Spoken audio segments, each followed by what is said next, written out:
Saudara, suara pemilih pemula atau Gen Z masih menjadi primadona pada pemilihan kepala daerah serentak tahun 2024, tidak terkecuali di Pilkada Karawang, Jawa Barat. Pemilih muda dinilai masih jadi suara penentu, sehingga baik paslon maupun penyelenggara terus mendorong partisipasi mereka di Pilkada 27 November mendatang.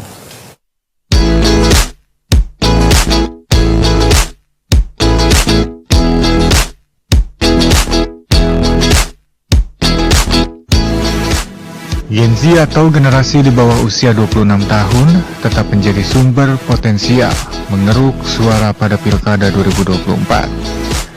Mereka adalah pendulang suara terbesar kedua setelah generasi milenial. Data statistik ini juga berlaku di Pilkada Karawang, Jawa Barat. Pemilih muda yang berusia antara 25 hingga 29 tahun ini menyumbang suara tertinggi. Dari total daftar pemilih tetap atau DPT sekitar 1,8 juta suara, jumlah pemilih milenial menyumbang 605.500 suara di Kabupaten Karawang. Namun angka dominan saja tidak cukup, Gen Z juga menjadi perhatian paslon dan penyelenggara karena suara mereka sangat menentukan. Berbagai sosialisasi dengan treatment khusus bagi Gen Z terus dilakukan guna mendorong partisipasi aktif yang lebih masif di Pilkada Karawang 2024. Alhamdulillah beberapa kali memang KPU Kabupaten Karawang melibatkan Gen Z ya untuk melakukan sosialisasi, baik itu ke kampus-kampus gitu kan, maupun juga ke sekolah menengah atas yang memang di sana sudah ada pemilih pemulanya gitu kan, dan mereka sangat antusias gitu. Mereka saya rasa sudah tidak ada bahasa lagi antipati ya, karena mereka sudah bisa mengeksplor berita gitu kan, maupun informasi-informasi kaitan pilkada maupun kaitan pasangan calon ya, pasangan calon baik bupati, wakil bupati maupun gubernur dan wakil gubernur, mereka sudah bisa eksplor sendiri gitu. Jadi Gen Z ini justru mereka adalah kaum muda yang visioner kalau menurut saya gitu kan, karena mereka sudah mempunyai pemikiran sendiri gitu kan, kriteria sendiri bahwa Karawang ke depan ini dan Jawa Barat ke depan itu harus seperti apa. Calon Bupati Karawang nomor urut 1 Acep Jamhuri menilai generasi Z adalah potensi. Namun pendekatan politik mereka tidak bisa disamakan dengan kelompok yang lebih tua.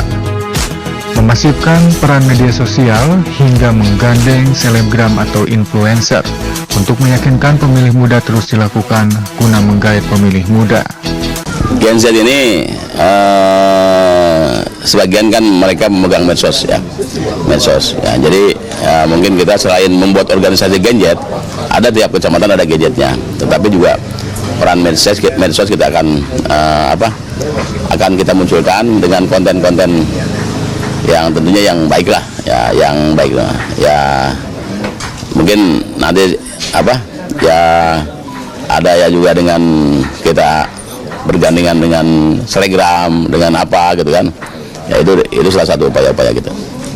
Sementara itu, calon Bupati Karawang nomor urut 2 Aep Saipullah mengaku telah menyiapkan relawan dari kalangan muda untuk menggait para pemilih muda. Aep meyakini tim ini mampu meraih target karena pendekatannya didukung dengan sejumlah program yang selama ini berpihak ke anak muda ketika yang memimpin pemerintahan Kabupaten Karawang. Nah, saya pun sama memiliki relawan, ya ini ZIAP, ya ini milenial AEP, di mana ini program-program anak-anak milenial ini tentunya tempat-tempat di mana mereka itu menginginkan bahwa ada semua suatu area publik yang boleh diberikan terhadap mereka. Nah, tentunya alhamdulillah kita selalu mengakomodir apa yang menjadikan keinginan dari teman-teman milenial. Nah, salah satu juga sama kami pun bahwa hari ini ada UMKM anak-anak milenial. Nah, tentunya juga sama termasuk juga anak-anak juga yang hari ini bagaimana peran serta dia memberikan edukasi terhadap seluruh masyarakat yang ada di Kabupaten Karawang gitu. Akademisi Universitas Singapura Bangsa Karawang atau UNSIKA yang mengamati dinamika politik di Karawang, Eka Yusuf menilai antusiasme Gen Z pada Pilkada 2024 menarasikan hal yang positif. Namun mayoritas dari kelompok ini masih bingung menentukan figur atau calon bupati yang akan mereka pilih. Kesempatan ini harus dimanfaatkan paslon untuk melakukan pendekatan positif untuk meraih suara. Sampai hari ini tingkat pemilih dari kalangan muda milenial itu memang sangat tinggi, Gen Z ya, sangat tinggi itu. Dan memang itu yang memberikan presentasi yang cukup besar untuk pemilihan di pemilihan Pilbub mendatang ini. Hampir kalau tidak salah sekitar bisa 40% itu menyumbang kontribusi suara dari kalangan Gen Z itu. Nah ini mereka hampir kebanyakan belum bisa menemukan bahwa siapa sebetulnya yang akan dia pilih. Karena apa? Pertama karena keterbatasan informasi yang sebenarnya mengenai siapa latar belakang dari calon itu. Karena informasi yang seliweran melalui media itu, medsos, mereka belum tentu bisa mengecek kebenarannya.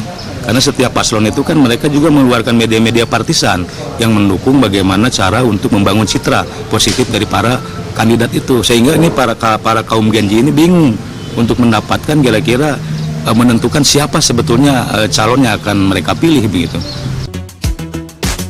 Eka Yusuf juga menilai ada berbagai upaya untuk merangkul calon pemilih pemula dari Gen Z yang masih gamang.